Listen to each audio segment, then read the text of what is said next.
Well, look here. Look at this. Oh my goodness. Are we gonna have some conversation for Black History? I haven't been outside. I got out, I got the trash out, I did all those kinds of things, and then I rushed back in here. I was in here when Chef Duece came down the street the first time, and I had to get my gele on. And so I'm trying to figure out what's going on. I don't exactly know how these here things go, but I'm gonna work on this, and we're gonna figure out how this is doing. How you doing, Baba? Oh, Baba Family, how you doing? I'm doing well. Doing well. Had a few readings today. Uh-oh. Hopefully, EFA solved a few people's problem. Well, EFI will show us the way. Mhm. Well, one of the things I did want to talk to you a little bit about, because I haven't seen anybody really on screen until right now this year. So, Happy New Year, Happy Martin Luther the King Day. Oh my God. Now, you know where that came from, Baba. That came out of Texas, and my daughter-in-law, Nicole. And we were Uh-huh. talking, and she was saying something to me. She said, and yeah, and Martin Luther the King Day. And I said, Nikki, you sure about that? She said, yeah, I'm so sorry. I got that from an old elder who, was an older gentleman and just a salty man of the earth, a wizened Mhm. old black man. And he was so proud of the fact that we had just gotten the King holiday until she started Mhm. talking about it as Martin Luther. He started talking about it as Martin Luther the King Day. And she never let it go. And so, Martin Luther the King. yeah, Martin Luther the King. And so in the family, that's how we refer to it. So, oh, is it Martin Luther the King Day? So, and my grandson just gets a kick out of it. But anyway, Yeah, I can only imagine. so the idea that we have that holiday, but we were just thinking about the significance of this year for the Council for Global Ancestor Reverence. And this is our seventh year. And our commitment is for 7 years, for 7 generations. And I am so proud of the fact that we are still here and we have wonderful presenters who have been with us for years. And that just feels so grounding. But that's us, and our mission is to advocate, elevate, and educate for those 7 generations into 7 generations. And one of the ways we do that is we have these wonderful conversations on the stoop. And it doesn't know who's coming. We don't really worry about that. But I see you back. Uh-huh, coming down the street. Deuce, is that you again? Look at you. I No, that is him. Okay. All right. Well, how you doing? Come on up here and sit with us. All right, all You right. look here. You old enough to be on the stoop and young enough to be called to the stoop. So, Yes, ma'am. Yeah. I'm happy hey. to be here on the stoop. How we doing? So everybody say hi to him. He got some, We're y'all don't doing good. know. I Doing know. good, Brother You're doing Deuce. well, sir. Doing well. All right, all Doing right. well, yep. Yeah. So So you man, down there in New Orleans, huh? I'm down here in New Orleans. Yes, actually, enjoying it, enjoying it. I just got a chance to experience my first Mardi Gras, so just been enjoying the city and all that it has Wow. to give. It's been awesome. Yeah, I've done a well, couple of those when I was living down in Houston. We'd go over there for Mardi Gras, and I mean, it's one of the few places, if not the only place in the country that actually treat it as a holiday and let the schools out. Yes, uh, yes. uh, Yep. uh, excuse me, excuse me, excuse me. I'm obligated. It's my duty to remind y'all down there in New Orleans. You know what's Yes. coming, right? You do know what's coming from the Alabama girl, right? You do you got it. Okay. What's coming? You do know. Okay. I just want to be clear now.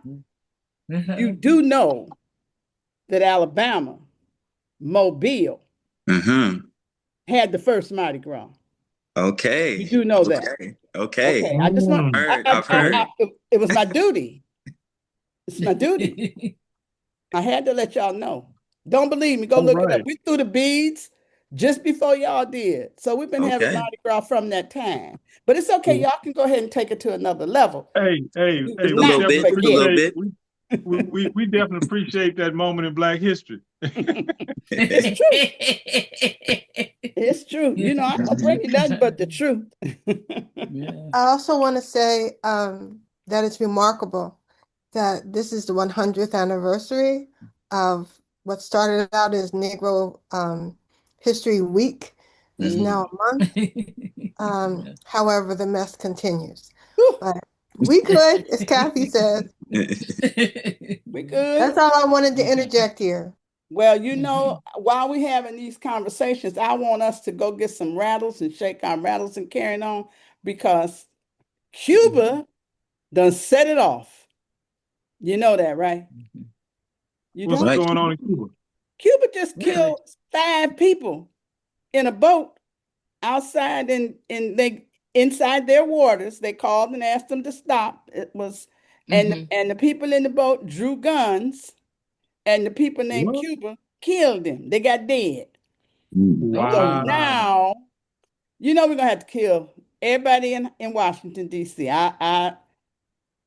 Oh yeah, they said, they came into our waters. We did not know who they were. We asked for their, you know, tell us who you are. At least they gave them that that that courtesy, tell us who you are. And they didn't respond. And so they said, tell us who you are.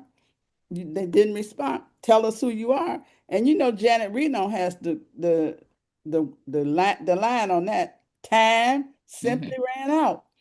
But they fired on them, and all are deceased. And I don't know what these people down here gonna do because this is a problem. But we Have they did. identified the people who was trespassing? No, they just. I'm imagining that they did what they're supposed to do by maritime law, which is Mm-hmm. to rescue them, and retrieve the deceased and turn Yeah. them back over to the United States. They did tell us, so it's not like it's not like the United States done left the Venezuelans out there in the water, for as Mm-hmm. chum. But of course, that's not going to have it's just not going to have a good ending. So Wow. today, in the last, I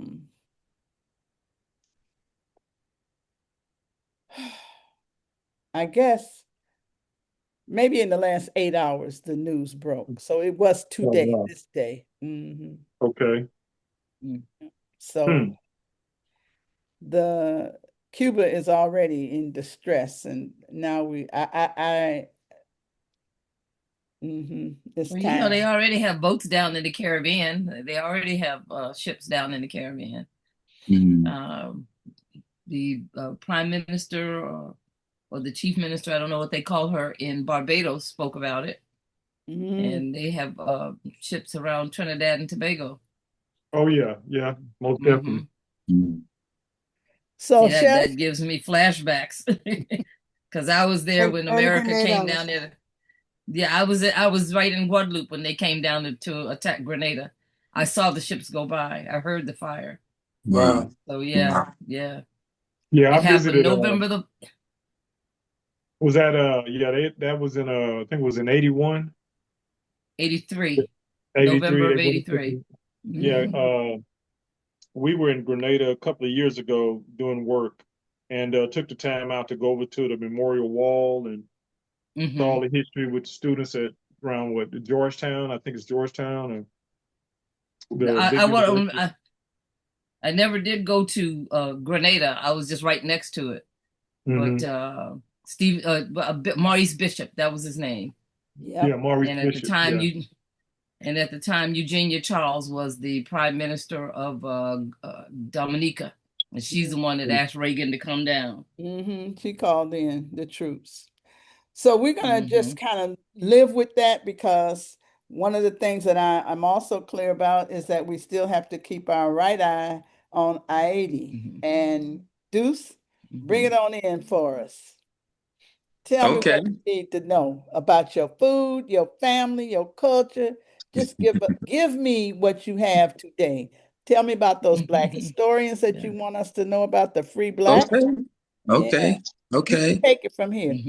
Okay. Sounds beautiful. Well, I do want to take it back to just a little bit of my beginnings of like what, brought me to culinary artistry and what got me really connected with kind of being intentional about my food from an ancestral perspective. So I'm originally from LA, born and raised. So that's where I'm originally from. And my kind of story starts off as a dancer. I was into the dance community in Los Angeles, California. And, as a dancer, especially one who is a freestyle dancer, you kind of focus on, your health, your wellness, your body, how that all operates when you're actually performing and experiencing those things. So I just decided in that process to just take things a little bit more further in my health and wellness. So I really, really got excited about herbalism and more of a whole food, plant-based kind of like journey. So I end up really wanting to get more experience in that field and worked at this like predominantly Black-owned health food store called Simply Wholesome, which is like well renowned in Los Angeles. It's like huge. It's in South Central LA. And I was a herbalist there for about 3 years. Oh And my. yeah. Shout out to Purcell. And so in that space, I got a chance to meet a lot of people in the community and connect with a lot of herbalists that kind of, trained me and kind of took me under their wings to kind of learn more about the health and wellness field. And in that process, there was a lot of chefs that came into the actual store and heard about me and were like, if you teach me how to incorporate herbs in the food, we can teach you more about how to be able to make cuisine and culinary art. So I kind of was able to have a community that really seen a lot with me, and we kind of exchanged a lot of different recipes and things of that nature. And in that process, a lot of chefs was saying, you're really good. You're really great at this. And so I was just like, okay, it's a hobby. It feels good to do it. I really enjoy it. And they were like, no, you really should kind of think about really taking it to the next level in your culinary work. So I did and kind of stepped into it, and it just really progressed a lot for me, and I enjoyed it. But there was something that I felt like I wanted to do with the food that was a little bit much more fulfilling. So this is where I started to step more into being intentional about the food. What's the food doing to the body? What is the food doing to the mind? How does it play a part in our community and our collective thoughts and processes? So in that, it really gave me a deep dive in starting to learn how to build a relationship with the herbs, building a relationship with the plants, the food, and what that kind of looks like. And so in that process, it allowed me to open a pathway to hoodoo, which is, some say it is, folk magic, folk medicine, depending on what region you're really actually speaking of, because it's different in different places. And so as that started to play a part into my journey with the food, I started to just incorporate how important it was to activate, the ancestors within my approach to food, because I really do believe it is part of ancestral venerating. When we're talking about how we incorporate food in our daily journey. So I teach classes on how to be intentional in the kitchen, how to really focus on the recipes that was passed down in those traditions and how food can incorporate memory. So I've been on an amazing journey in blending the two and making the two really possible. It's when you're making food in the beginning, it's not really easy to walk that journey because some people just want to eat food, right? They really don't really want to have a spiritual connection with it. So it took me a little bit of time to actually feel comfortable enough to incorporate spirituality with my cuisine. And what I learned with that, you guys, is that people actually love that and they actually enjoy that. And sometimes it's just your own mind that needs to kind of shed a little bit from the thoughts of what you may think may not be possible with that. And so I have been really enjoying the process of incorporating this type of intentional space with the ancestors with my food. Um, and so in that, when it comes to hoodoo, of course, it's a vast practice, but I wasn't really seeing a lot of dialogue with the collectiveness of the hoodoo experience. Hoodoo isn't necessarily a religion to some people. It's really something that you are incorporating yourself with learning about the laws of nature and what that does to your journey. And so, when you look online or when you look on social media, it's a lot of conversations about oils and magic and things like that, but I really didn't see like that collective consciousness that I know is in hoodoo. So I did a 3-part live series last year just for fun, about what I've learned, speaking of societies or like hoodoo secret societies that a lot of people aren't necessarily privy to. And so just in my journey, I learned about a lot of gentlemen in the North that actually played a huge part in liberating a lot of slaves from the South. These were free Black men. And so I did a live Instagram series that a lot of people tuned into. In this live 3-part series, there were people from an actual conference called Kosamba that decided to have me actually do this presentation there, which is where people got a chance to hear the information that I brought. So I really highlighted, a gentleman named William Lambert, very prominent Black man who was actually free. He owned his own barbershop, born in the 1800s, I believe like 1817. And so he was part of a secret society. Most people who were free Blacks incorporated themselves in these societies, due to them building relationships, building a network. In that process, they were able to gather tools and information within those societies and were able to build their own societies in Black communities. So in that process, they were able to travel from the north to the south through boats. A lot of these gentlemen were working on boats where they had the opportunity to learn from a lot of the enslaved people who were dealing with troubles in the South. So that's how that dialogue came about. So I really focused on sharing that knowledge. Um, what was important for me to share was that there were free Black people here. I think that's not necessarily a narrative that's not spoken. So that was one of the reasons why I wanted to present it, because our story doesn't necessarily just come from slavery. There are a lot of prominent other Black people who are actually liberating our people. And so, William Lambert, another gentleman named Moses Dixon, these were abolitionists. These were brothers who collectively got a lot of other free men together, and they were able to free, over 200,000 slaves coming in from Canada, coming in from the Mississippi, coming in from certain places like that. And so, that was one of the things that I felt really, really important in sharing to broaden the conversation when it comes to hoodoo.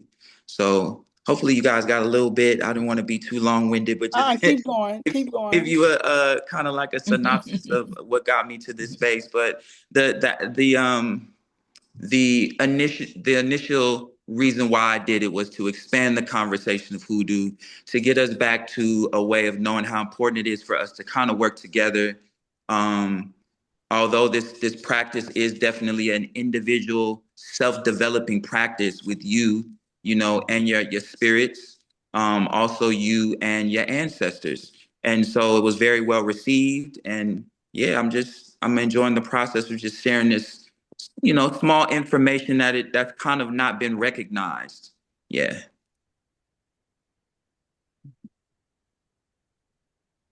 Well, I absolutely. That I was was just the appetizer. Wait, what we didn't get to the full meal yet. Come on. Yeah,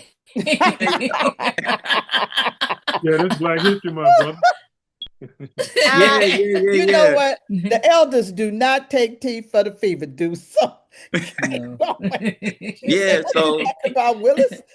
I mean, so I got a few notes here just to, get into my mind of remembering it. But, I can give you guys some information. I can start with 3 brothers who I thought were very prominent.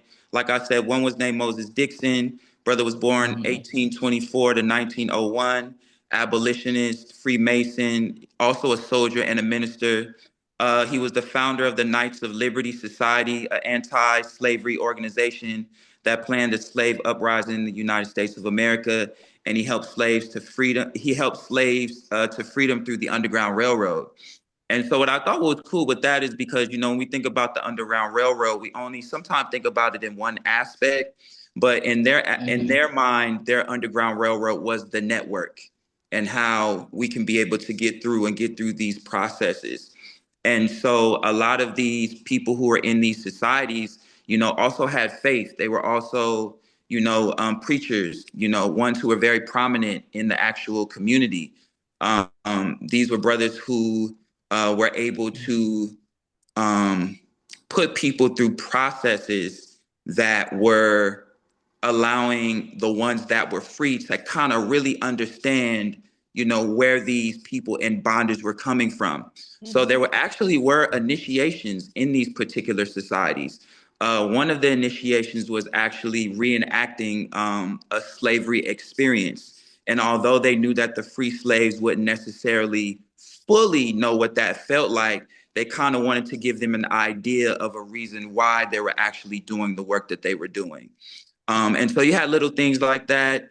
Uh, how they were able to get from certain places is through boats. Like I said, a few of the members in these societies worked on boats. So that's how they were able to know the trade routes that actually went from the north to the south and vice versa. These brothers were also able to speak to a lot of the people who were enslaved by marketplaces. So when you think about the north, a lot of them were going to the south, and sort of like Louisiana, before everything, it was a huge marketplace where people would sell their goods and sell their fruits and vegetables or whatnot. And so this is where a lot of some of the free men were able to come in communication with those that were enslaved to know specific different types of places to be. These gentlemen owned safe houses, due to the finances that they had. So they were builders. They were able to build safe houses for those slaves who crossed over and needed a place to stay. They also helped a lot of them become acclimated into the process of societies into the North. So they played a huge role in that. Another brother, William Lambert, like I spoke earlier, he was born 1817 to 1819, also an abolitionist and Freemason. He was the founder of the Order of the Men of Oppression Society, a secret society organization of Black men who helped slaves escape to Canada through the Underground Railroad using codes, passwords, handshakes to help slaves escape or to cross over.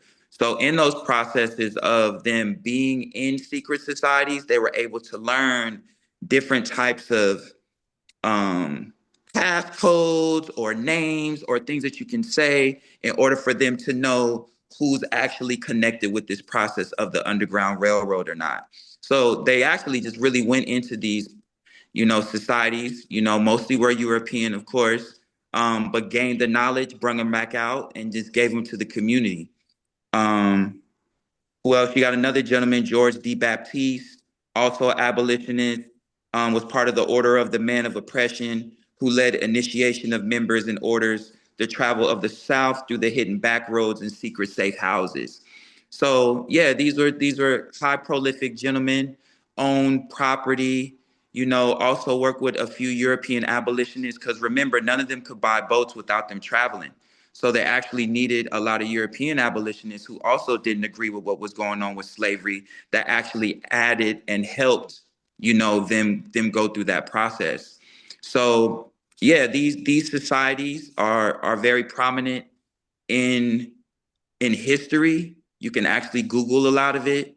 You can read books on these gentlemen who actually have a lot of information on their process and travels. It's just something that's not highlighted because, they really just don't speak about us being in groups very effective, operating in leadership and discipline. Um, there was a particular part that I read on Moses Dixon, who was a minister that brought a lot of faith and prayer into his process. And they said that he went into a prayer right before they were going to give the signal to actually uproot a few of these actually slave plantations. And in the prayer, he said that God and spirit actually told him to hold on and not actually blow that whistle. And I think right before it happened, this is like when a World War II, I believe, had happened, or some sort of uprising that actually stopped that particular fight that they were going to do, which allowed everything to change from the north to the south. So you do have a lot of gentlemen here that were also ones who had a strong spiritual sense. So it wasn't just them really focused on so much of the society, but also being led by spirit and what that looked like for them collectively working together. So I thought that was just important to share, in my times of learning more about the path of hoodoo and how important that is to the Black American experience. There's a lot of hoodoo that's incorporated with Black culture. You really can't have Black culture without having hoodoo. Everybody kind of knows what it is when, a gentleman is not supposed to wear his hat in the house, or, you're not supposed to lay your purse on the floor. These are different types of avenues that were hoodoo in an aspect. So for me, I just wanted to change the conversation, bring a group of men who are prominent in leadership, and, sort of forgotten in their journeys, and I think they're very big in when it comes to us celebrating Black history. I think you are just precious. But I'm gonna keep quiet because I know you. Like I said, or I tried to say to the council, I was Mhm. at Kasamba. Okay. Okay. I got my knowledge. So thank you very much. I wanted to, something has been coming to mind often for me, who is very late to the party and learning how to cook, is the truth in the term culinary arts, and that it is an art and a science. Mhm. Um, my experience in cooking now is that, I'm doing something, they say, and I hear a voice saying, that's not enough salt. And I Mhm. kind of fight back and say, I already put salt.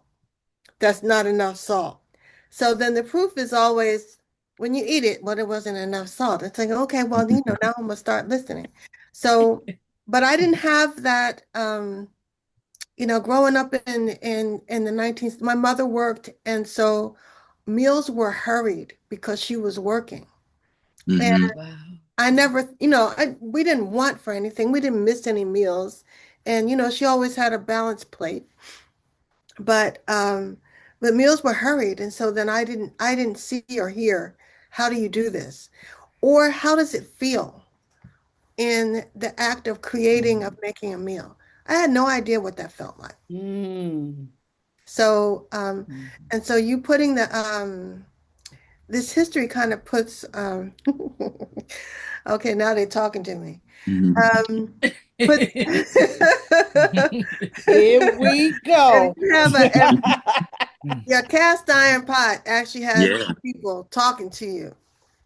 Yeah. Yeah. Yeah, Absolutely.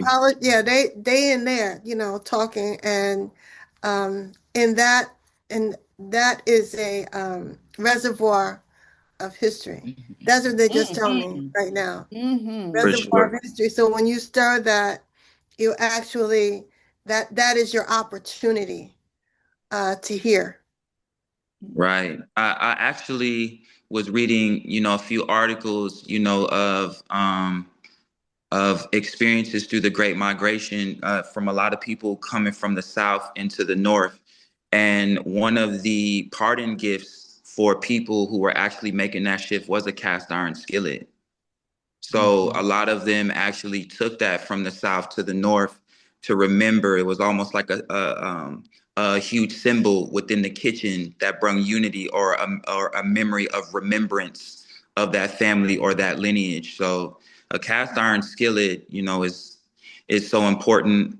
And like you said, for me personally, I've been, able to experience little things like that where you get a chance to hear spirit, speak to you and tell you how much to put, and also the times in which you're making the food. And you know I think all those things are very important. Clearing your kitchen space and what that looks like, being intentional, is very, very important. Speaking to the food, talking to the food, letting the food know what you actually want it to do for you, how you spend the food, bringing things clockwise to you, bringing the blessings to you.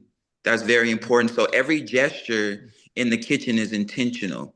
So for me, I try not, unless I'm in the mood, I try to keep it simple because you want to hear from spirit to know how to direct it, to direct the cuisine, because you want to be flexible. You never know what spirit may want you to do for the actual people who you're actually serving your meals for. So you want to actually be open to that process. Um, and yeah, enjoy yourself and have fun.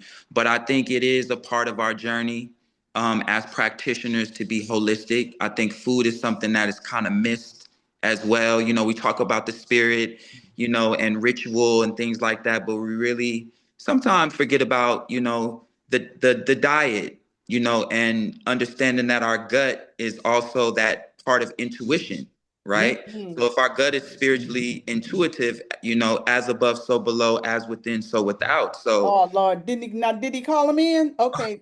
Okay, I have to take you a know, pause. yeah, so Y'all have to keep talking without me. I'm gonna just lay down back here for a minute. You know that phrase to me. Okay, everybody, go on yeah. without. So you just mentioning that, I would say that, as much as we build our spirit, man, and intuition, we have to have that clear gut health. We got to hear spirit from the physical spaces as well. That's really, really important. You know, um, the things that we're eating that is connected to, ancestral memory, putting in that okra, putting in that rice, just things that Yes. allow us to really always have an understanding of that space. So I think that's so important when we're making the food. And we also have to understand that, certain things affect us with the food because of, you know, kind of being out of alignment with that biology and that energy ancestrally. This is kind of like where you get us getting a little bit sick a little bit and or under the weather. Sometimes, spirit is like, bring it back home. We need them fresh juices. Hot We need liquor. that kale. We need You the shouldn't have Hot said a spinach. liquor. We word. need that celery. Ned's getting ready to fall out now. Go Get, ahead. get some hot liquor. That'll cure you every time. Yeah, yeah, Pot liquor, yeah, yeah. yeah. Yeah, my So grandfather would get mad if you threw away the pot liquor. He'd take the pot liquor Hey. and dip some cornbread in it. All right. she wrote. Buttermilk. Oh, Hen, you got Mhm. your hand up, love? Oh yeah, but I don't want to go deviate from this food thing. I'm enjoying it so, but when he was talking about other rituals and things, and talking about the men were in parts of society and how they would take slaves from one place to the next, or whatever they had to do and teach or integrate them in.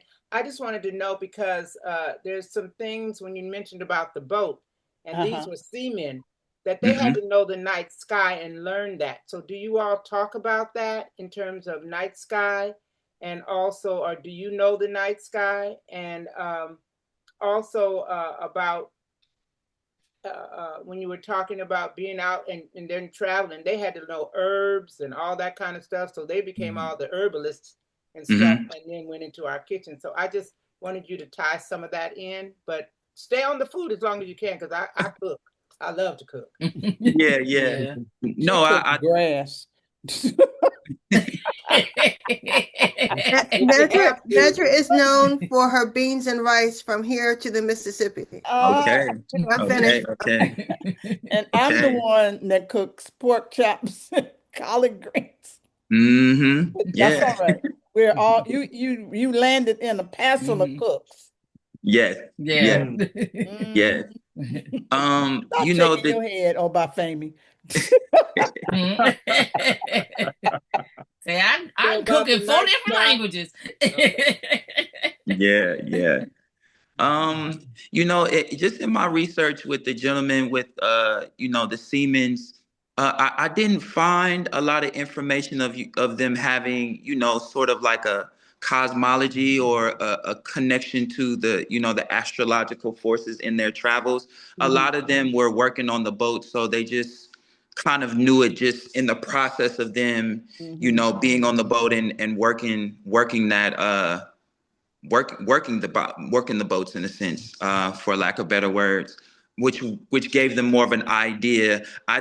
if I'm assuming, I'm thinking most of the people who they met in the South who really was on the land, who really connected on the land, were able to give them more routes, Hmm. than the people up north.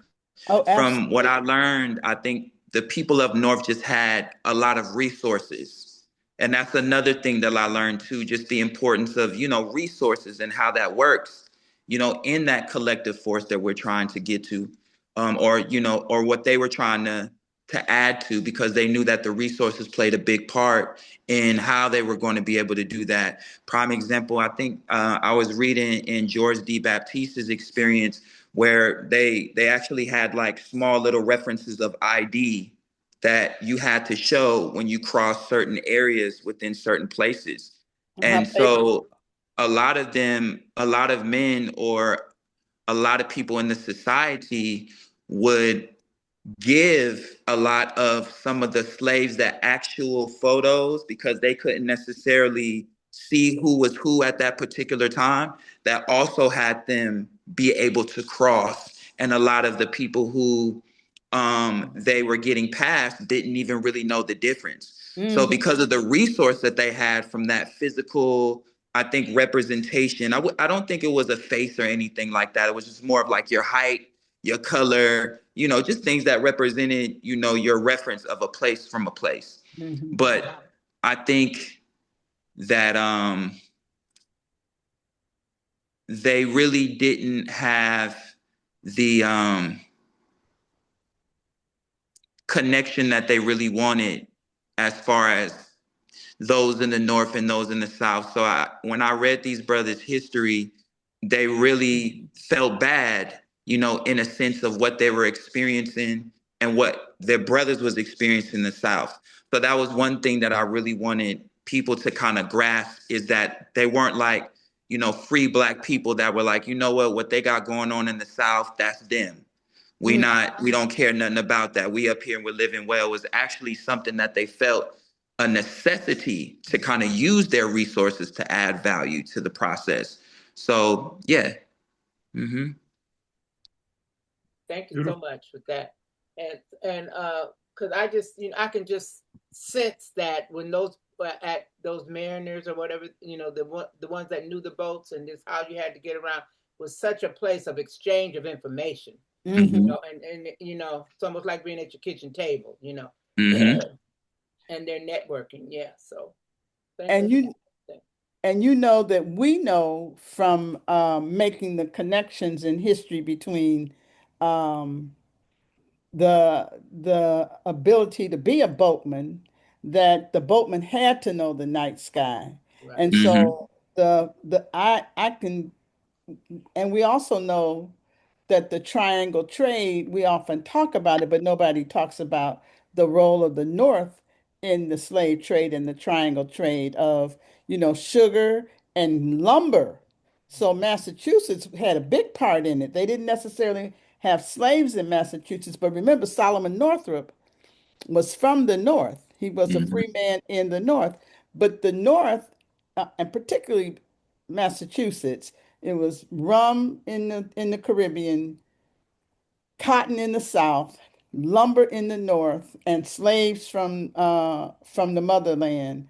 And so that triangle, the folks who were smart in the South, the enslaved Africans, and anybody working on the sea had to know what you were talking about, Nedra, was the night sky. They Hmm. also had to know um, rough sea, sky sea, red sky in the morning, sailor take warning. That's true. I'm just fascinated at how the men created a relationship around helping Black men, helping people come from the South and the enslavement. And I think that whole idea about just we all look alike, so here you take my card and you can Hmm. make it because you're not given enough credit, attention, or your own sense of what your job is to really investigate an ID. And I'm willing to bet, and then I'm coming out. Fawn, hey, I'm glad you're back. So I'm gonna take you off mute and I'm gonna introduce you. I'm willing to bet that the folks could not read. You know, the overseer or the person that was checking the ID, he didn't know what the hell he was doing. He couldn't read. So, you know, you show me a piece of paper and it's got the same sign on it that they had on the last sign that they had on the last sign, then you know you must have the sign. So, you know, you good. I'm not gonna, and I'm just loving our ingenuity of how, you know, we tricked folks that thought they was, but We no. got you. We got you. We know what Mhm. you're saying. Yeah. And then a lot of these gentlemen, like William Lambert, in his story, he actually started off as a tailor. So he tailored clothes. That's how he was able to, get the finances, and the money to be able to open up his own barbershop. So William Lambert actually had his own barbershop, and in the barbershop, that's how he was able to recruit the people in the society. So, Mm, like in a barbershop, Love with that. us, that's almost like, a place where we can fellowship, speak and talk. And so a lot of gentlemen in the barbershop, spoke about issues that were going on in the South. And mm, so this what led those brothers to actually try to see what they can do to actually help those in the South. So that's actually the meeting place and the meeting grounds on the people who they were able to get. And it wasn't a really huge group. So I think mhm. I think the order of oppression, I think that it was just 12 brothers. That's And then tight. it grew from there. So at 12 turned into hundreds turns into 200, because you got to remember it's the Underground Railroad network.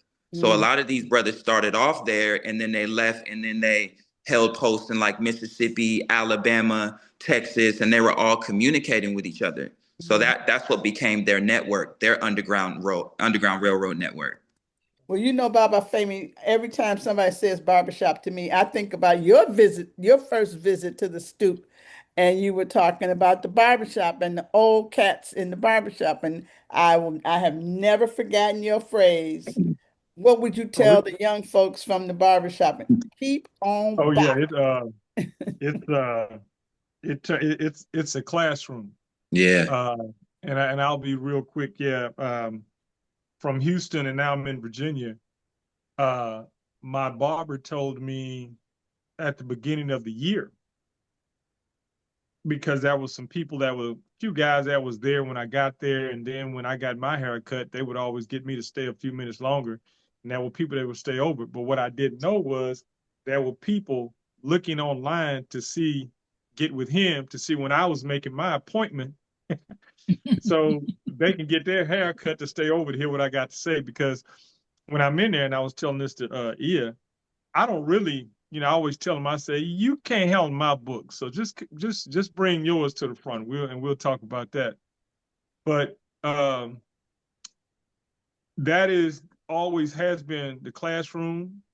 Under the tree, one of my first trips to Nigeria, and Baba Pega took me from Akure over into Akete State to visit a very beautiful place called Ikogosi Springs. So if you ever been to West Africa, they got this water called Gossi water. And we actually went to the springs where it come from.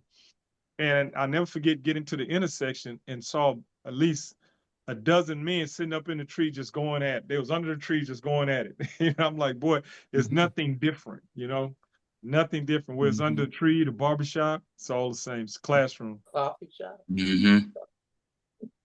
Yeah. Beautiful. Now, may I just interject? When you said that they had to sometimes join a European society, are you talking like a Mason, a Freemason, and then Yeah, they they would? were. Okay, that's what I. They were Yeah, they were Prince Hall. Freemason. Yeah, my dad was Prince Hall, and Yeah, that's a my black man. my family's Prince Hall as well. And their stories, it came with the process of being highly prolific in their communities. So, in order for them to continue to gain resources and meetings and things that they needed for their business, I wouldn't say forced, but they were sort of like put into the space to keep, their process of who they were in the community with high prolific people. But in these societies, this is where they were able to learn discipline.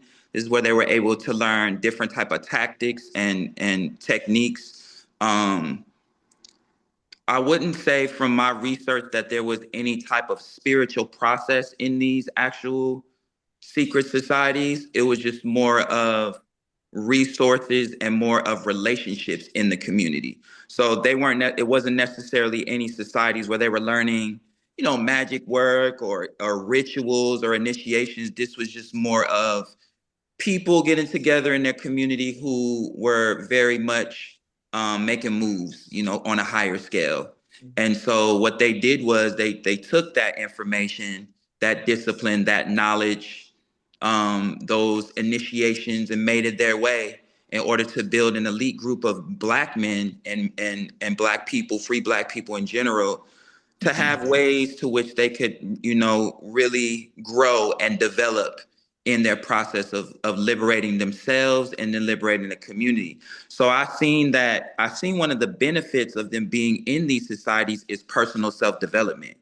You know what I mean? Which is, to me, the foundation and the basic space to anything when you're walking into any type of spiritual path. You want to make sure that you're a community within yourself before you're a community outwardly. That way you have a function, you have something to step into or walk into.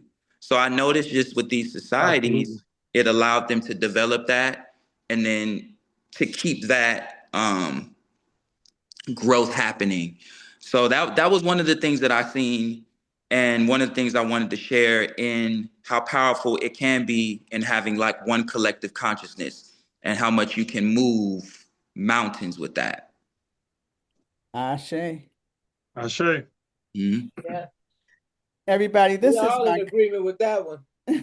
this is my colleague and friend, Fawn Montgomery from the Pittsburgh area of Pennsylvania. We work together on social justice and criminal justice and food sovereignty and trauma in the community. And we were talking at our meeting, and I reminded everybody at the meeting that we were having this meeting. And I know that Fawn has a relationship, well, Fawn, you can say that, but has a relationship with Hoodoo. And so I said, join the Stoop this weekend. Yes, yes. Yes, Fawn, yes. Thank you so much for having me. oh, this is the Council of Elders. That's Welcome, Fawn. Nice to meet Thank you. yeah, Welcome, sister. yeah, Welcome. Yes, peace. Greetings, greetings. Thank you. yeah. So this is our dedicated to Black Men night, and I tell everybody, I like men, I like some good, and so anytime I can support the brothers, I'm there. I love men, and I love the women and I love the men that love women. So Yeah. these men on this scene are the men who love the women. Yeah, So yeah. I'll say yes. Ashe. Thank you for having me. The conversation has been amazing. oh, I'm a hoodoo practitioner, so Yeah. this really fell up my alley. But no, I'm just happy to be here and listen. And thank you so much for welcoming me into the space. oh, you're welcome. You're You're welcome. welcome. And you are you say you're a hoodoo woman, huh? Yes. One Sister Iabeji, my god brother, who was on the council presentation this past fall, the Yeah. minister, the AME minister, that's also a Babalao. The Mm-hmm. Yeah. reason why he can't be on tonight because he's actually teaching a hoodoo class online. Oh, Oh, really? Beautiful. see there? Yeah, I Wow. like to tease him. I like to tease him. If you remember the movie Skeleton Key, Yep. Mhm. I, I Yes. I call him Yes. I call him Papa Justify. Papa, yeah. Mm-hmm. Well, he was That's That's so one of funny. my wonderful. favorite movies. Yeah, yeah. He's actually he's teaching tonight. That's why he couldn't be on. He has a class on hoodoo, and he's an associate pastor at his brother's church, who's the head pastor. Love it, love it. And the funniest thing is, people will come to him for counsel, and they make an appointment. So by the time they get there, he's already did the reading with his Opwele chain, Uh-huh. and In the they back. think he's a prophet. Yeah, they think he's a prophet. Y'all ain't Well, right. That's how can we you did put it. his That's how name they in the did it. chat? That's how they did it. Can you Mama put his Femi, name where in is the the chat? church? Because I would love to look him up. Where's the church? His church is it's in Houston. He's Houston. out of Houston. Mm-hmm. Yeah, he's my god brother. We went through together in January 2004. We received our Risha. He's a Shango Kayode. Yes, Wow. yes. Oh, I'm sorry. Sydney and I were trying to make sure we had everybody's name right. And remember, you and I were talking, but I wanted to make sure I had the right um Babalao, because we were sending out some things, and I said, okay, I'm gonna get my addresses is right and get my connections right. But yep, Shango Kayode. Yeah. Yeah, his name That's is Adeloye's name. My grandbaby's okay. Kayode. That's his. Well, his roots, Anthony, he said he's Anthony Jackson. He's out of Mississippi. I think he's out of Jackson, Mississippi, and he's a Jackson. I think he might be somewhere out of this other place, but I think he may be very well out of Jackson. I know he's from Mississippi because he told me that when we went to Nigeria, he first got his became a Babalawo in 2007 after the Shango initiation, and he whispered over. He said, Mac, if they tell me catfish is my taboo, I want my money back, and I'm from Mississippi. I am with him. I'm like, don't do that. Please don't do that to me. Don't do that will not help me. I'm telling you, that's not going to elevate my spirit. Yeah. Take something. You know what? I never sat there on the mat and said, could you take something else and see if but they didn't. They really, really didn't. Yemen Josh said, you only thing you can't eat is your children. So you That's can't eat it. caviar. No, I went to Florida to try to give my Obatala 4 legs.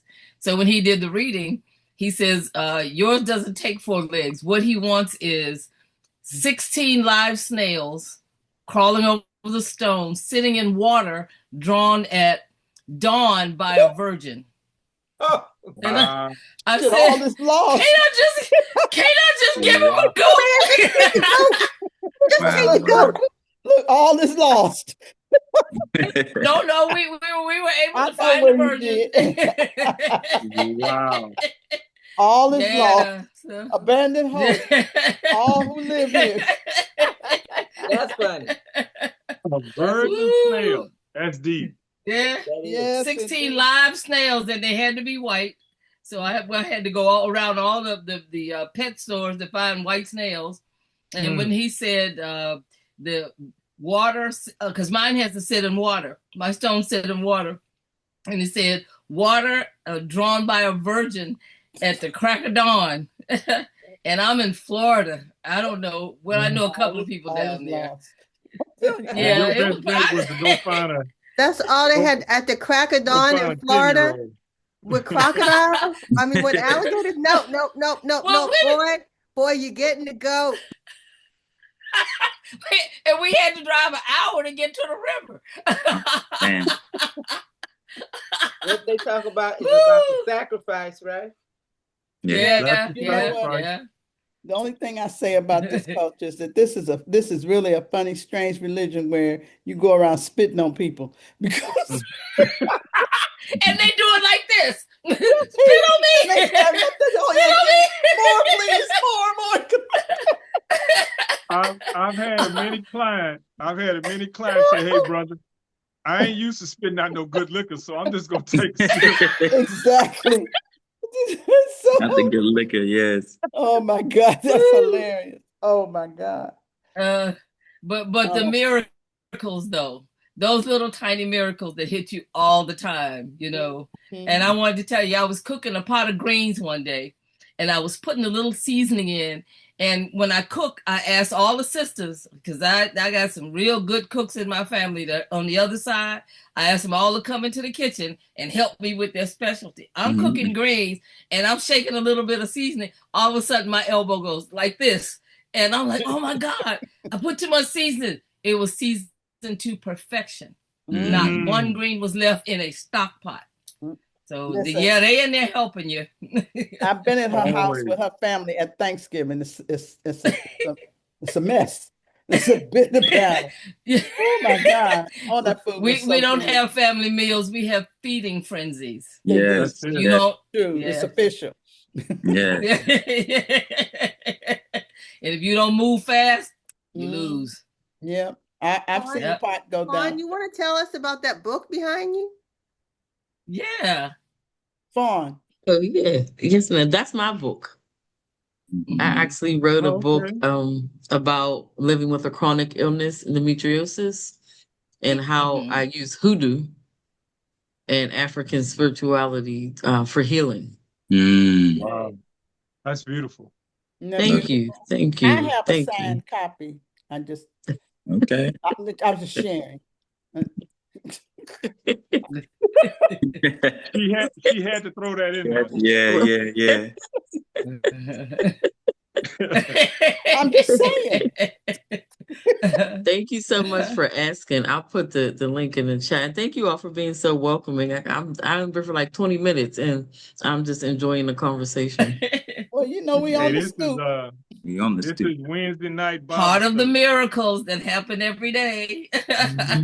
Wednesday night Bible study. Right. Yeah. I like that. Yep. So, Chef, you want to tell us? So wait a minute. I'm mistaken that Wednesday night Bible study was not actually chapter and verse. It evolved sometimes. It evolved. I've never been. You never been to Wednesday night Bible study? No. Really? I was Episcopalian. They didn't do nothing with no Bible.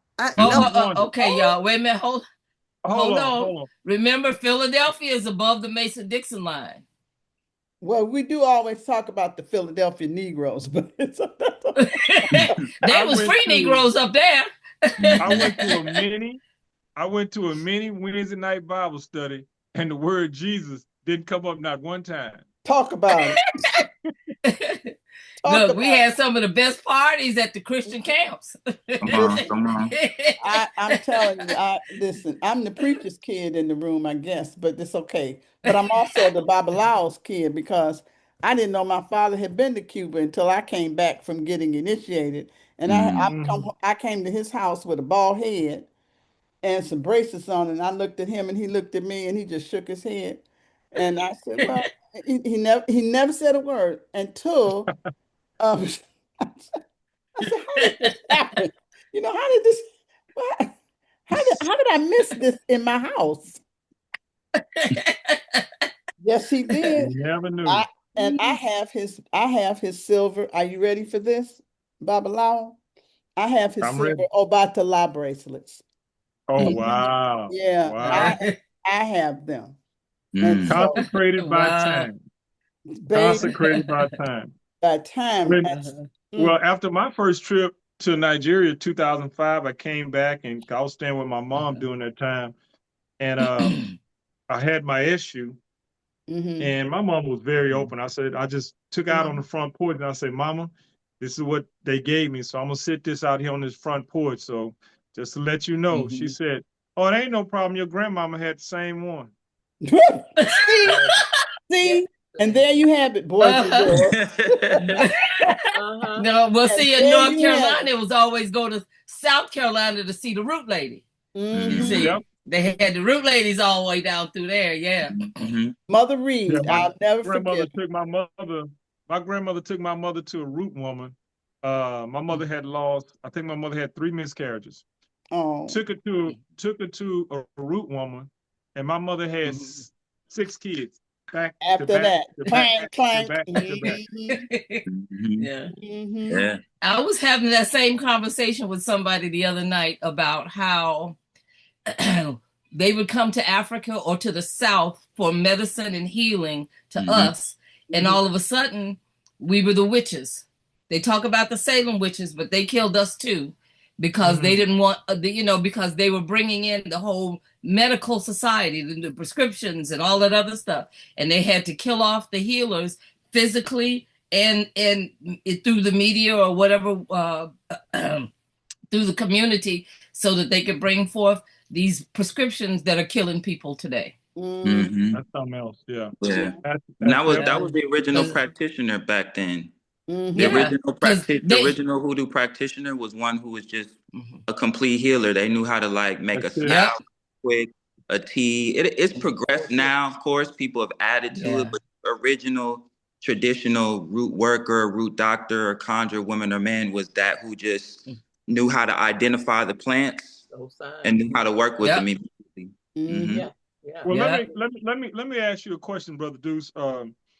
What is what do you find in your history up until this point uh, when dealing with food? What are some of the most important foods that you give? For example, do you take anything out of the bio, or do you deal with anything that's more like a ground tuber? You know, like a yam or a carrot or a beet. What do you find? And I'm not gonna say the most effective, but I guess in a way, I guess I am saying, what do you find most effective? Any to be honest, anything that is resembling nature, number one, because some of the body is mostly reflective of that, but the leafy greens, right? The leafy green incorporation is so important because most of our bodies is carbon based. So when you're looking at the majority of the things within nature, they're carbon based. So I try to incorporate a lot of food from myself when I'm sharing that incorporates a lot of greens. The greens also incorporate chlorophyll. Chlorophyll is very good for the blood, takes out Yes. toxins, metals, and different things like that, and kind of cleanses that. So, for me, I find the value, the ancestral value in incorporating a lot of the greens and allowing that to flourish. If that's kind of answering your question. Yeah, yeah. Mm-hmm. We Yeah. Do you when we're also doing use the beet green? Because a lot of people they cut that off when you go and buy beets, and that leaf is gone. So, do Mhm. you advocate for the use of beet green in salads? Yeah, yeah. All of it is really good. And then sometimes, back in the day, they made stock with it. So they didn't really throw away anything. So even from the outside to the onions and stuff, you keep all those things. You boil all those things. All of those things can be Mm-hmm. considered medicine, almost like, the pot liquor that we were talking about that you get from the green. So all of it, Mm-hmm. played a part from the leaf to the root to the skin. We all had a specific, way of using them depending on what that ritual was or what that focus was. got it. Hmm. Yeah. Yeah, But one and of the then things that always been, when you go into West Africa and even in East Africa, the North had a time with spending with the Nubian people down in Aswan. I found that a lot of the uh, ground tubers are used for me, of course, for many things, but a lot in ritual. hmm Because they have the big yam festival in Nigeria, and Yes. I forget the one that they have in Senegal.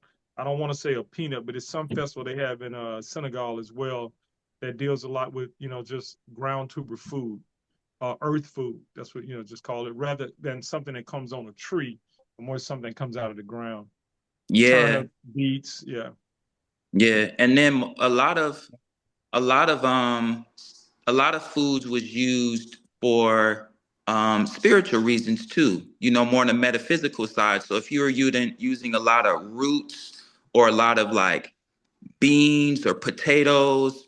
Sometimes, if you would have a lot of anxiety or very like high stressful aspects of your journey, sometimes a practitioner will give you those roots to be able to calm the body down, to bring it back into nature. Sometimes, if you were too rooted, like the salads, the greens, they would incorporate more of upliftment. So there was also, a metaphysical property and experience, to how we use the food. Rice is very big because they considered rice prosperity because rice was something that was in Abundance. abundance, Yeah, right? abundance. So Yeah. they used a lot of those foods to incorporate spiritual transformation. So although the herbs play a specific part and we focus on that, it's also a lot of foods, that were used. And those practitioners were called root doctors. Mm-hmm. Right. So the root worker was the one that, understood the roots and the herbs but they didn't always necessarily understand the nutritional value of what can be done. So sometimes if someone was to come to you and they needed healing, it wasn't always, an herb or ritual. Sometimes it was a diet modification, right? It was, okay, maybe you want to minimize a little bit of this and do a little bit of that, which allowed them to actually heal. So those were the practical things before you started getting into the external.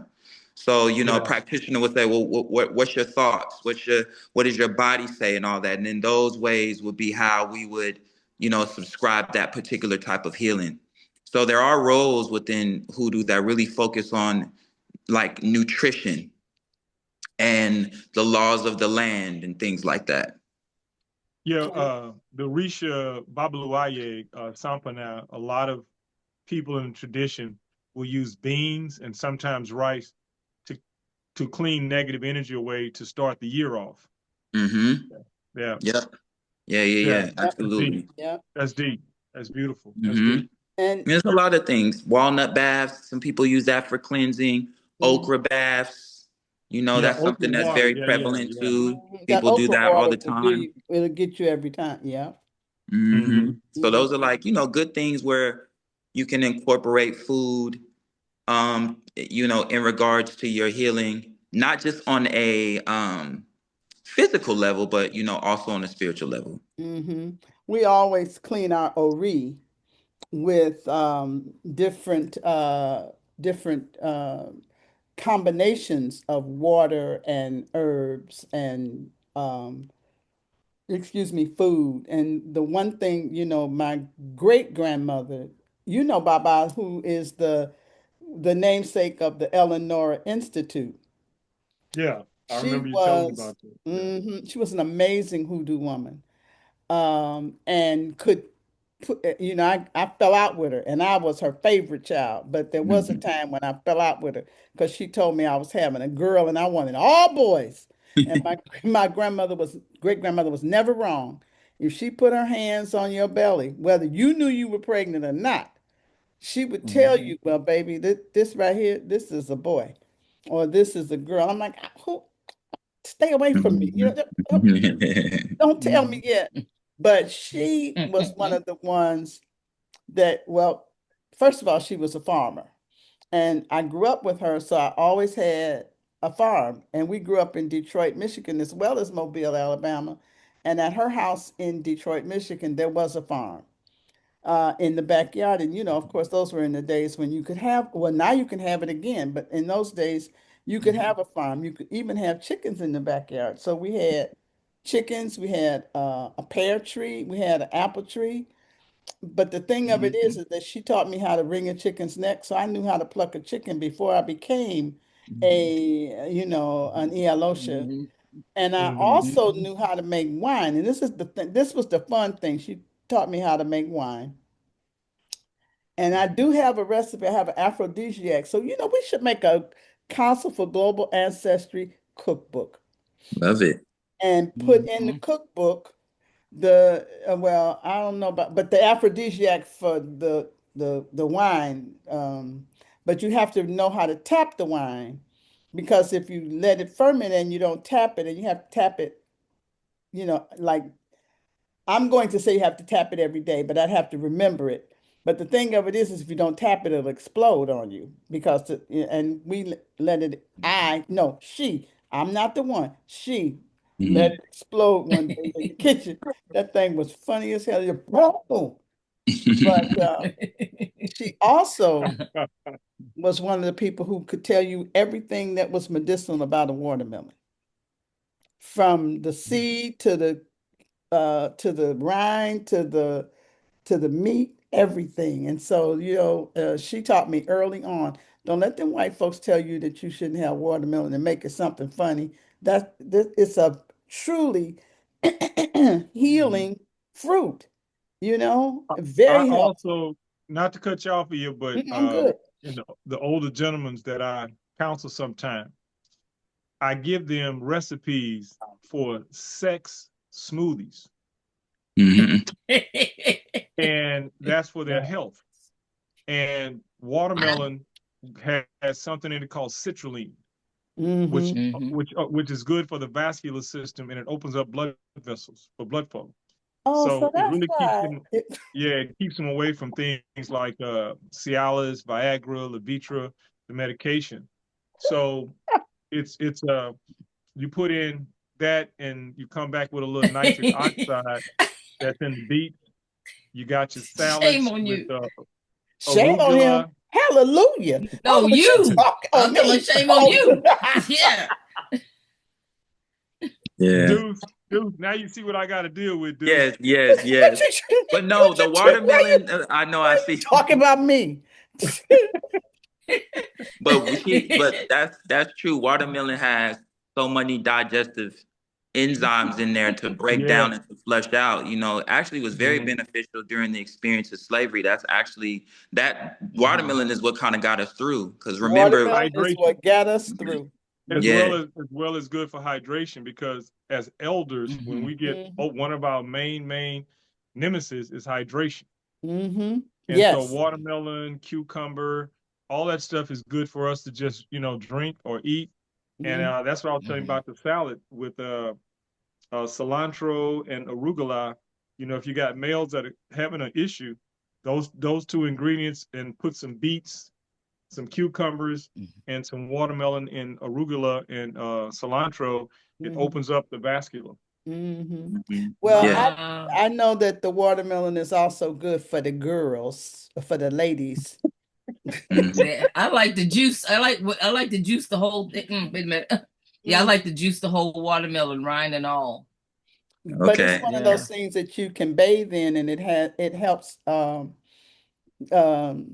moisture in other places. Let me just put to you. mm, Oh. Gotcha. Yeah, Mm-hmm. mhm, it's wonderful for hydration. Because Mm-hmm. I from yeah, time to Mm-hmm. time I'll drink it after workouts. Like I'll go to the gym, walk. Mm-hmm. I'll mhm, always make Mm-hmm. sure I get some hydration before I start getting food back in my body. Mm-hmm. yeah, yeah, yeah, Mm-hmm. yeah.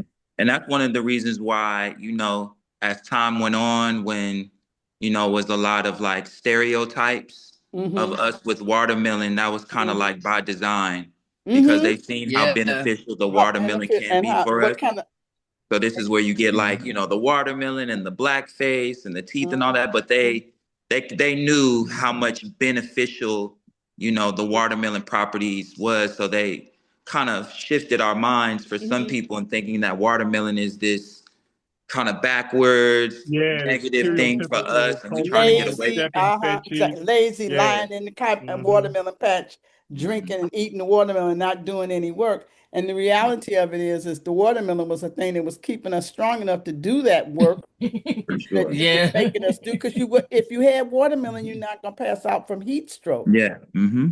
Did you guys ever hear that they sometimes planted watermelon in different places in the fields so that they could have that to eat and Mm-hmm. drink? Mm-hmm. Mm-hmm. I Mm-hmm. I heard I wouldn't be heard that. I didn't know if surprised. anybody else heard about that. Yeah. I Yes. would not be Wow. surprised. Well, Mm-hmm. Yeah. Well, I can understand, huh? the we can trace our ancestry back to an African coming out of Nigeria named Dabo. And Mm-hmm. he was a Yoruba. We did discover that. And he was sold from cotton in Alabama to cane in Louisiana because he just would not settle down. And so that whole notion of caning and how that sugar cane, you Mm-hmm. know, Mm-hmm. it definitely would make a good stick, but they also would cane, they would beat women Mm-hmm. and men. They, the lash didn't have a favorite. But Mm-hmm. one of the things that we knew from Sarah's land, and we still own Sarah's land, was that they would hide or they would hide seed and then take it back to their home or their the the pallet that they lived on or planted someplace.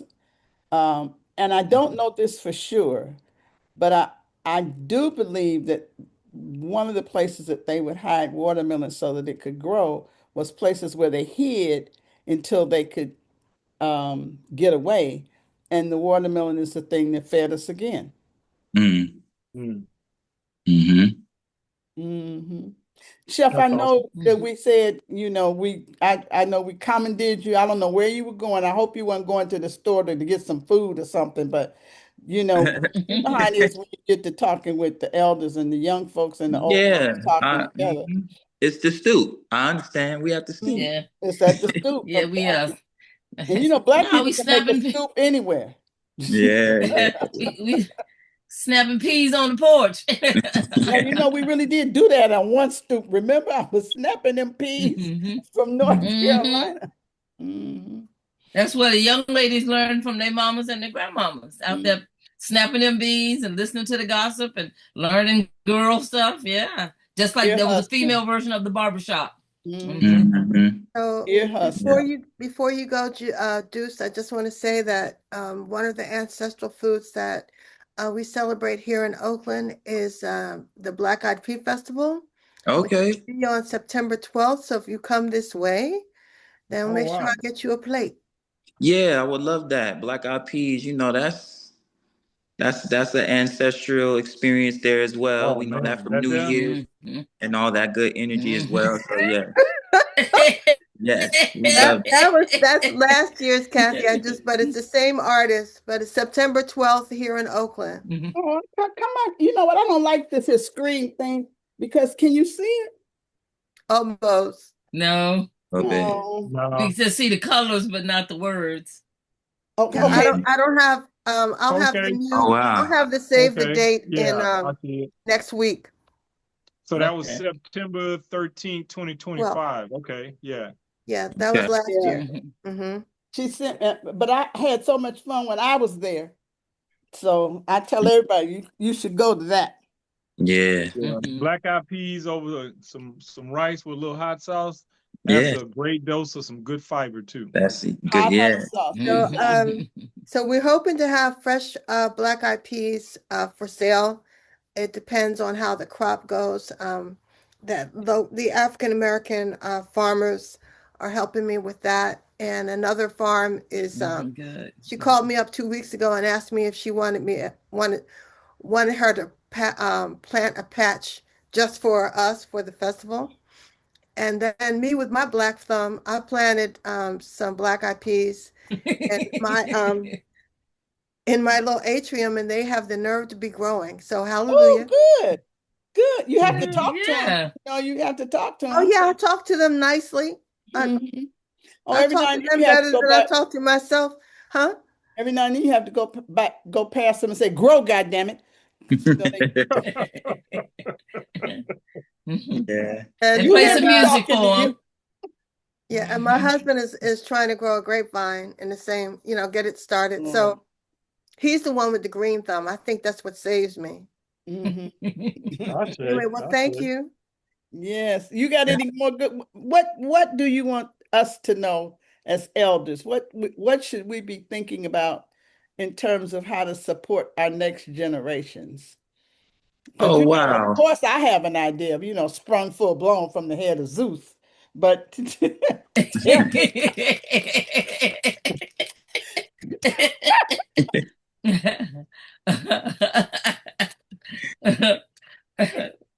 Next generation. Uh I think we should always keep in mind that things are always evolving, things are always growing. Um, be you know I enjoy always spending time with the elders because it gives me an opportunity to get wisdom, but also bring that wisdom onto my personal experience as a young man as well, right? Learning. But I've also learned just the power of being open and understanding that identities are always changing. The us as young people or those who are young are experiencing present moments in their spirituality, in their work. It's very different. So I think a fair exchange from the elders and the young people is just to stay open, stay in alignment with how to build relationships. um,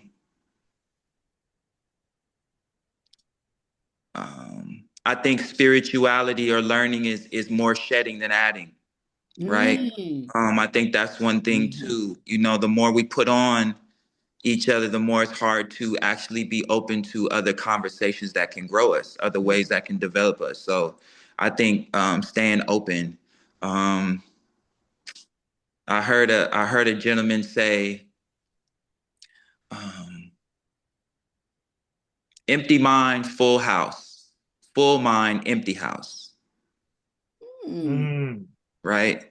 So you Mm-hmm. know, I'd say that all to say just for us to learn how to just be more open to the possibilities of what we can achieve and learn. I think it's always something that the elders can teach us, but I also think the young people can teach the elders, because you know young people are the closest one to spirit. We so new and free flowing and trying to learn. So I know I know young people be wearing the elders out with the lack of discipline, but there's also a joy in that, right? That childlike energy that sometimes we kind of lose when we get a little bit older. That's much more important for us to grasp, because although it, you know, life can be serious, it's also good to balance that heart and keep it as light as a feather. So, you know, I think, you know, staying in a flexible, open mental space is a way in which, you know, the elders and young folks can come together and really shift the paradigm. Ashe. Ashe. Beautifully I said. I concur, my brother. Yeah. I concur. Yeah. So, yeah, yeah. Do you And, you have know, oh, I'm sorry. and on the less culinary side of the ancestral connection, I do, you know, want to leave the space of you know, getting close to nature, that cosmic energy. I was always told to eat with the sun, right? So that's how I was always taught. That is You an know, when the Alabama sun thing. rises, you want to, you know, have something a little bit light. Your body's just waking up. That breakfast, you're breaking your fast because we've been sleeping for a while. As soon as the sun gets to that highest peak is when you have your most activity. You want to do your thing, but then when that sun goes down, you kind of want to minimize that food activity, you know, because your body is just in connection with that cosmic law. It's not separate. So That just, rhythm. you know, just kind of look toward nature to be able to assist in these ancestral experiences when it comes to our cuisine, because I think it all encompasses one. Yeah, Ashe. you know, you just made me remember being in Alabama and eating early. My grandmother Sarah would get up and you know fix a good meal for men to go out into the farm, and then but not a heavy meal. Right. But when they came home for supper, so it would be breakfast, supper, and dinner, and that Mm-hmm. supper meal was a heavy meal. Mm-hmm. And then dinner was a lighter meal. So I'm, I remember that, but I don't, you know how you remember something and then you go, Yeah, yeah, yeah. Because you know, in doing that, you'll realize that food is a source of communication. mm-hmm, You know, so, you know, we're looking at it more than just fulfilling us on a physical level, but we're speaking to the food. Give me the fuel I need for today. Give mm-hmm, me the nourishment I need to be able to fulfill the purpose, or, you know, my divination, or my lectures, or, you know, whatever ceremony I'm trying to do, you know, allow the food to be able to be a conduit, you know, mm-hmm, for that experience. And so, yeah, you know, I was brought up to sleep with the rosemary on the pillow and under the pillow, or I held herbs for months. I remember I had to go through a process of just walking with that bay leaf, keeping it in my pocket and speaking to it, like all that. I mean, back then it was I'm like, the lavender girl. Yeah. back then it was like, why? But then, you know, as you grow up, you realize, oh, Oh, okay, okay. it shows you how it wants to move. So yeah, food is I think it has its own system, its own technology, its own spiritual system, and yeah, the more it communicates with you, I think the more you're able to navigate who you are in that physical body. Well, food is definitely magic and it is a love language. Definitely. Hmm. Yes. When you think about us again, and I'm gonna let everybody else have something to say, but when you think about us again, help us figure out the ways that we can work with our youth to advocate for them to vote, because that is one of the missions of the council, is that we want all of us to not get so disenchanted by what's going on, or so enchanted by but everybody on this council knows that I own all the words, so I do swear all the bullshit around this idea that I'm a manly man, or these folks over. But I know that is one of our focuses for this year. It is every year, but November is coming and we can't wait until November to tell everybody to wake up. So help us think about how to speak to our young people, and all of us, but everybody. So that's my last statement. Okay. I truly appreciate you, brother. I appreciate your words and your knowledge. It helped me out a little bit today. I learned something. Not just that the first Mardi Gras was in Alabama. Yeah. But I really appreciate it. Yeah. And I think this is also a amazing symbol of, the elders allowing, a young person to come through and speak and share my experiences. I'm hoping a lot of young people can see this and see that this type of space does exist. Because I think young people don't feel like it does exist, where elders want to hear them out and hear, really where they are in their spiritual journey, or just, what they have going on in life. So I think even this space shows people, that a young person can speak and share, and what that looks like, and elders listening and just engaging in something really positive.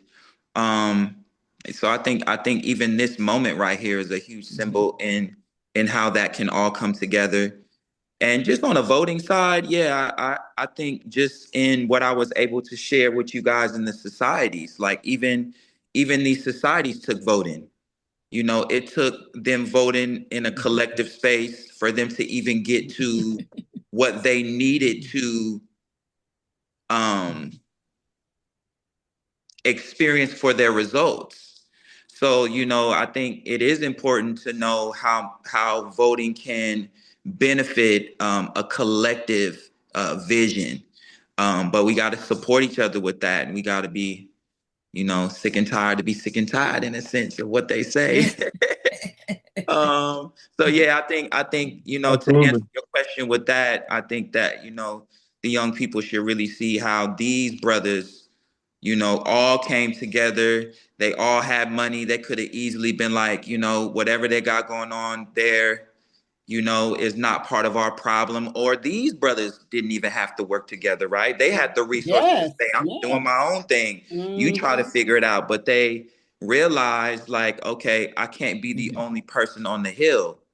It got to be a force. So I think that, should show young people, in a sense where they were able to push away certain thoughts of how they were going to feel. And I'm pretty sure some of them didn't probably agree with certain things, but they understood how the collectiveness of the movement and what we're trying to produce is more important than a personal agenda. So I think that's an important way of understanding how voting can transform, is it's not really for us, right? I feel like we don't really move individually. I feel like that's a whole nother cultural aspect. Our history have always showed that we've worked collectively in order to make things happen. So I think that's important. Well, I want to thank you for. I'm sorry, Baba. Did you finish? No. Go ahead. I want to thank you. I looked on your website and that food looks so good. I eat. I try and eat it live as much as possible. Not a lot of processed food and stuff. I'm a vegetarian, but I love your stuff with your yam and putting stuff on top. And you had something on there. It had some blueberries in it. I said, why you put these blueberries up on some squash? Yeah. Thank you so much. But and the appeal of your food, I can tell that you also make your food looks good.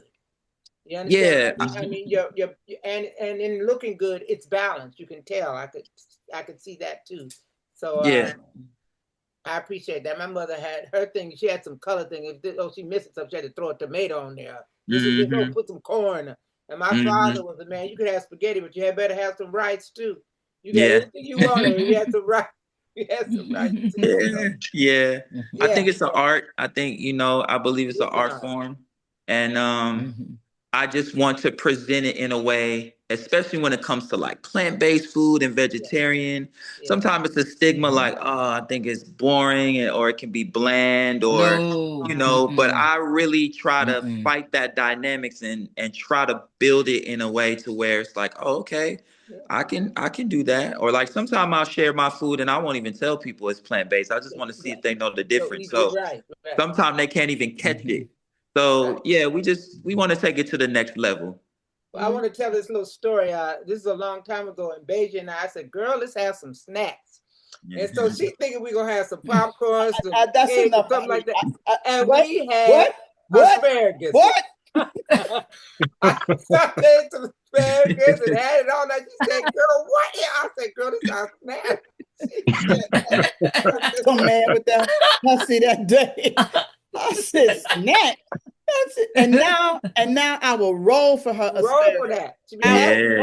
When I come in the door, I say, "Did you make asparagus?" But that day, oh honey, I was looking for some. We ain't got no popcorn. Snacks. I was so mad with Nancy that. Oh yeah. So. Well, I would like to say thank you and say that even elders can learn. You can't teach old dogs new tricks. Yeah.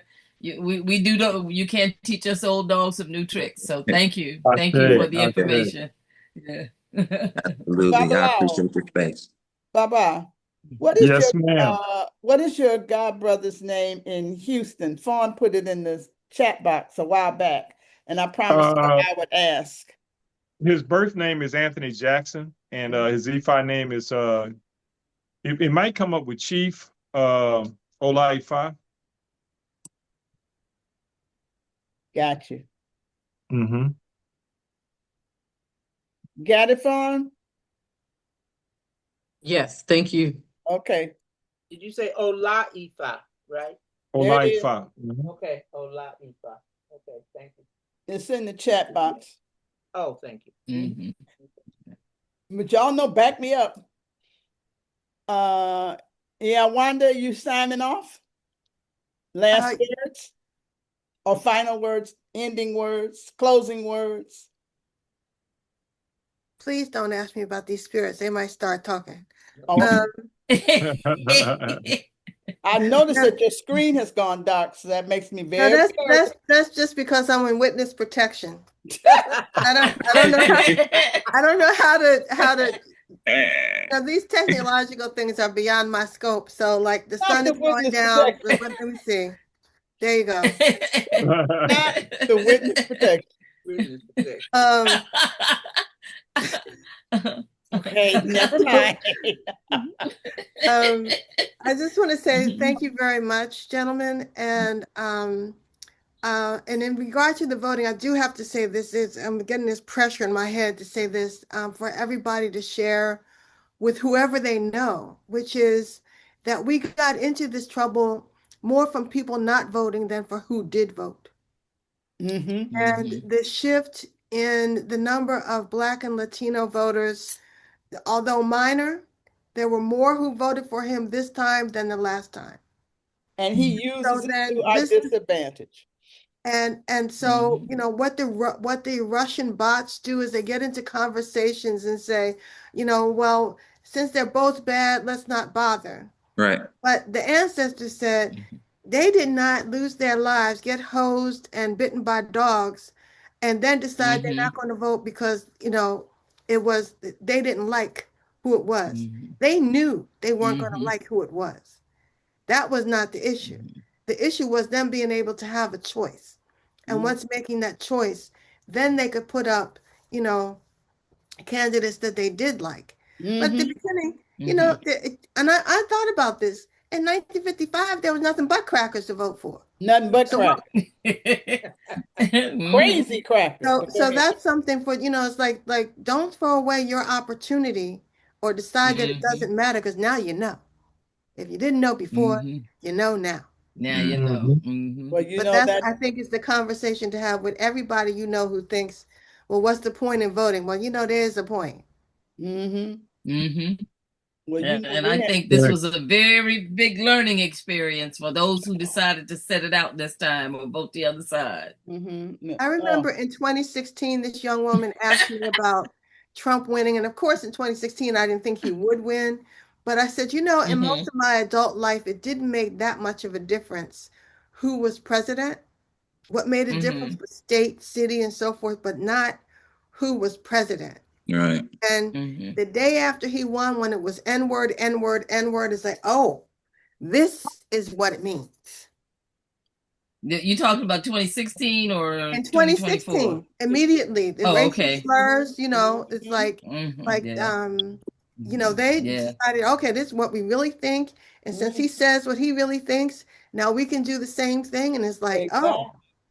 You know, that was, they're so true, because just an anecdote, you know, my daughter Reagan, everybody on here who knows Reagan knows my daughter Reagan, and she is Oya's child. So pray for her, okay? Everybody pray for her all the time. Pray unceasingly for my Oya child, because she does not take tea for the fever. She don't play the radio, and she pretty much runs with scissors. That's her. So we will post this by everybody on here. We will post this on YouTube, and we will re-announce that it is available, and we keep them available for 3 weeks, because then the next one comes up, and the next one is going to be a conversation with Black filmmakers, and the whole notion of Sinners as the most heavily nominated film in Oscar history. And however, that piece of the conversation may have gotten pushed off the table, because we're going to have to talk about BAFTA. And you know, everybody who knows me know how much I love Delroy Lindo. I will run for him. I'm telling you, if I'm in the room and y'all in the room and y'all see me close to Delroy Lindo, back away.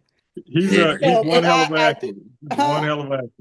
I say he's a very good actor. I think he should have won an award playing West Indian Archie in the movie Malcolm X. He was also great in Crooklyn too. Yeah. I loved it. That, now see, that's my heart right there in Crooklyn. Oh my God. What about Crooklyn? Wow.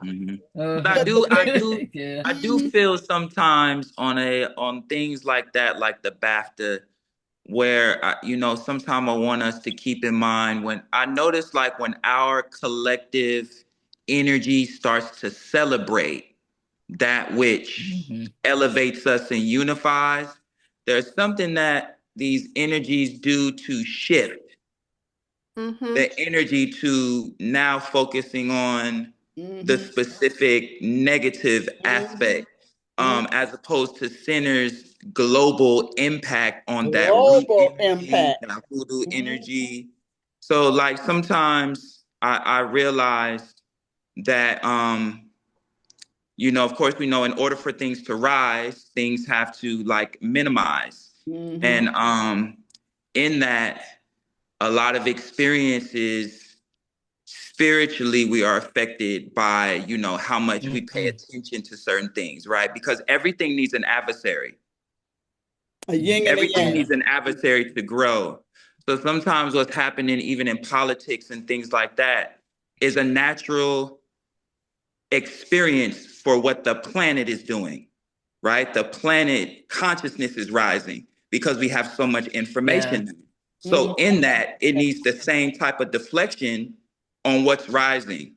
You know what I mean? It needs the same type of pushback because of what is rising, the information that we have. So that's sometimes the things that I notice, because we all know that these networks can edit out anything. Exactly. And that's the brouhaha. I'm quite sure it was a setup. That, I mean, we don't have to discuss that. And so it's almost like they're like, we know they're going to react.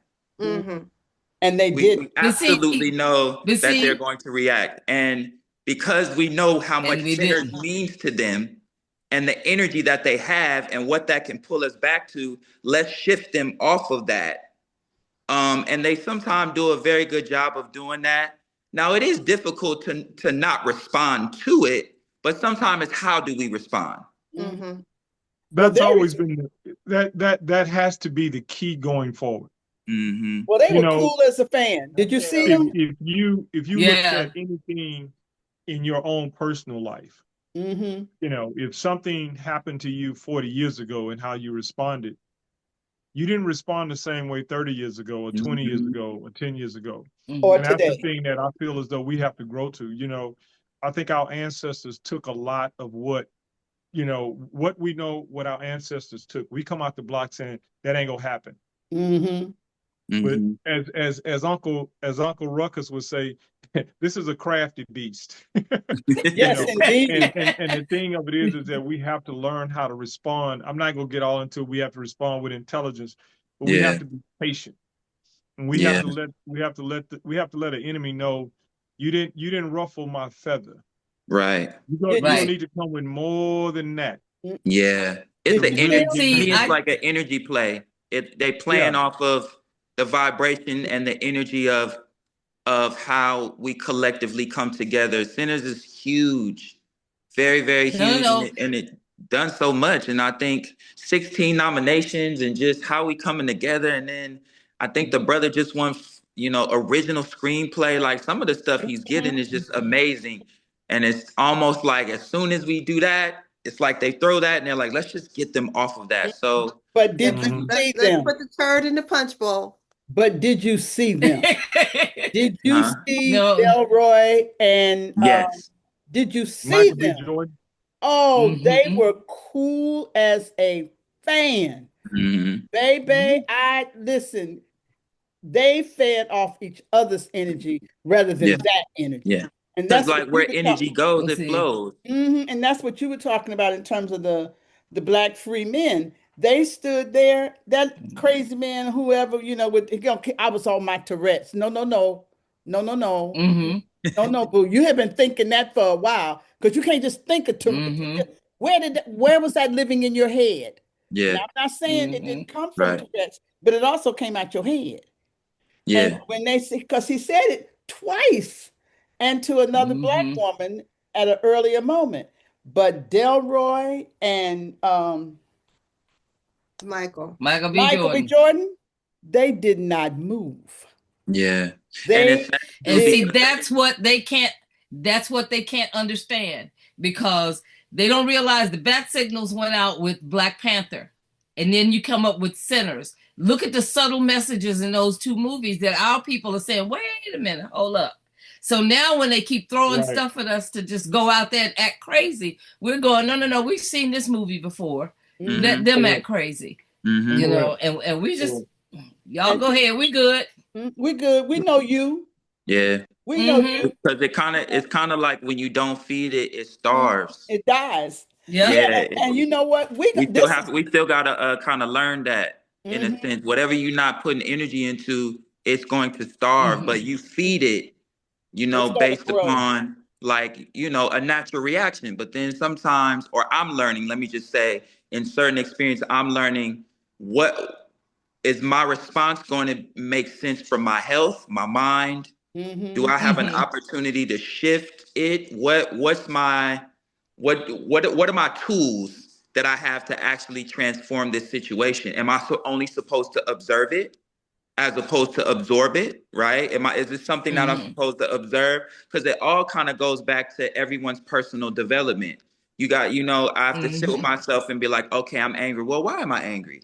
What makes me angry? Where is that coming from? And so now I can sit with myself and see other blind spots or shadow spots that I need to work on in regards to how I approach these situations. So it's all really a learning experience for self. And it's not really even about BAFTA or the word. It's more about what is my response to it and where am I at in my development that makes me want to respond in this way. Back to what Baba said about the way I would have acted at 20, they had to pull me back off the table because I'd have went cross it. Oh no, honey, it's on now. But the way I would respond now, really. That's There's something that comes out of there's a Odu comes out of Odu Ifa, Ofunok Bay. Ofunok Bay speaks of having to deal with people in institutions or a high authority. And it tells a story of the tortoise that had to go to the marketplace to do business with monsters. How did the tortoise survive in the place of monsters? It never fed it. That's how you defeat a monster. You don't feed it. That's right. And but the other thing about that, so the other side of that Odu is and the way what you were talking about, Deuce, was that was data for all of us, and let's see who's going to say what when.